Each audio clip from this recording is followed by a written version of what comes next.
Hey guys, Multi here. Today, let's talk again about Mist of Pandaria DPS rankings. We have now 4 weeks of raiding.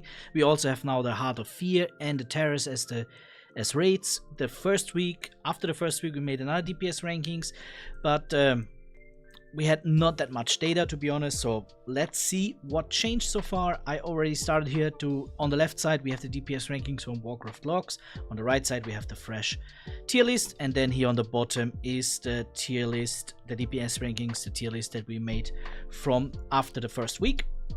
We start here. Demo Warlock is on the last place. It was already pretty much here on the bottom, and then we continue with Balanced Druid and Combat Rogue into the D tier.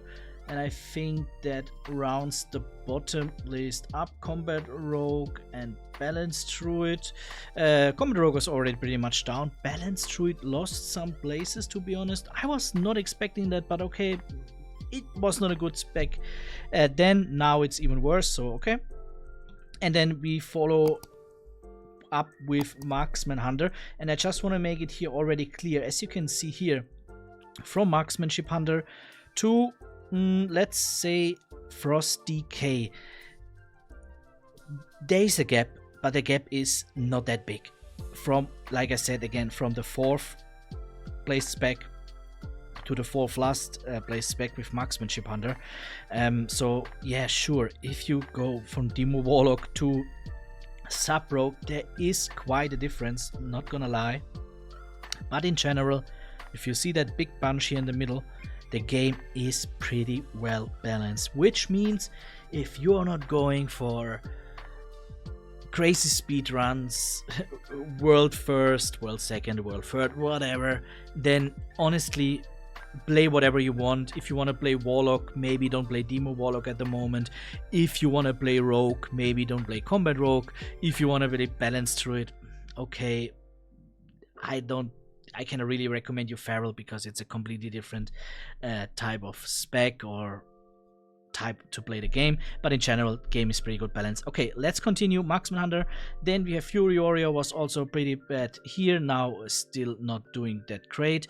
And then we follow up with Shadow Priest and Affliction Warlock. Affliction Warlock is honestly something that I was not expecting to be that bad. In general, Warlock I was not expecting to be that bad. Sure, I was pretty sure they will have some time to accelerate, to scale, so I thought like maybe one of the Warlock specs, and I thought it will be Affliction will be at least A tier at that moment of the game, but no, that's not the case. And then we have Frost Mage and Elemental Shaman.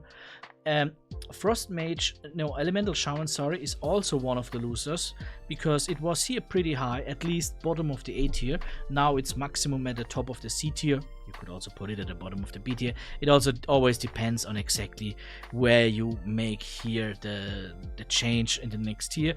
Then we have, let me say, these 3 specs. Maybe we make the next little gap with Retribution Paladin, the Destruction Warlock, at the moment the best Warlock spec. It is decent, don't get me wrong, but it's not great at all. And then follow up by Fire Mage. Fire Mage is maybe the most positive change at the moment, especially in 25-man Heroic. It takes some time to pop off. It was on the bottom, as you can see here, 3 weeks ago. It's now at the middle of the pack, so that's awesome, I would say. As a Fire Mage player, that's awesome. Let me see here the numbers. I guess they are not high. As you see here, the passes are pretty low, but you see also here the data is viable because we have a few thousand on the top specs, on the most played specs, also here, also here, also here. But sure, the specs that are not that good, they get basically no play. You see Balanced Druid see some play. Why? Because you cannot tell a Balanced Druid player just play Feral, because Feral is completely different spec. It's the same class, but it's completely different to play. But it's pretty easy to tell what about a Fire Mage player, hey, play Arcane. It's much more easy to tell a Demo Warlock player, hey, just play Destruction, and so on and so on. Okay, so let's continue. We keep it like this with the B tier because I think you can see here another little gap, and then we start with Beastmaster Hunter. It's doing pretty well. It's now at the bottom of the A tier. It was here just on the C tier, so it definitely also climbed some steps. And then followed by Asa Rogue, Enhancement Shaman, and now it gets a little bit interesting. You will see that in a second what gets interesting. Survival Hunter.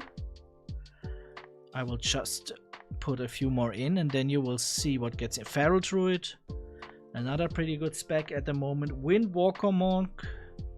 It's nice that Monk is doing good for all the people that want to play the new spec in Mists of Pandaria. And then Frost Decay. Frost Decay is the last spec of the middle of the pack.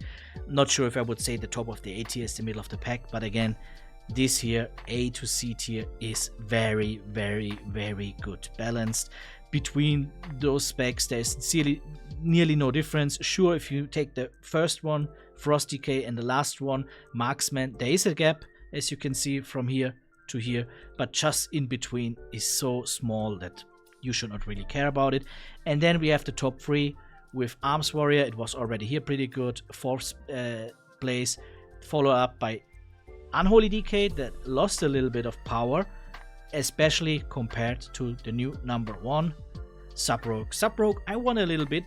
I thought like not it will be that early that good, to be honest, but it climbed the ladder. It is at the moment the top spec, and there is even a little gap. And sure, again, as you can see here, we could change to 10 man. Some things change a little bit. For example, here's Asa Rogue, very, very good. Sub-Rogue, even better. Unholy Decay, a little bit less good. But in general, Fire Mage here, strangely super far down. But okay, you know, 10 man. Again, I keep it on 25, usually for that analysis. And then also here, you could put on normal instead of heroic. Also here, some things change. But yeah, let's keep it on that. But you can make that changes if you care only about 10 man normal. That's completely fine. Overall, again, what I wanted to say is pretty good balanced. So no worries if you are just playing a class, I don't know, at the moment, Beastmaster Hunter. You don't need to change that just for having a raid spot, to make that clear. And now what I wanted to tell you guys, what is interesting at the moment on this list. Check it out. S and A tier. Only melee DPS. Only melee DPS besides Arcane Mage and arguably the Beastmaster Hunter. Beastmaster Hunter, I don't know how you want to rank it.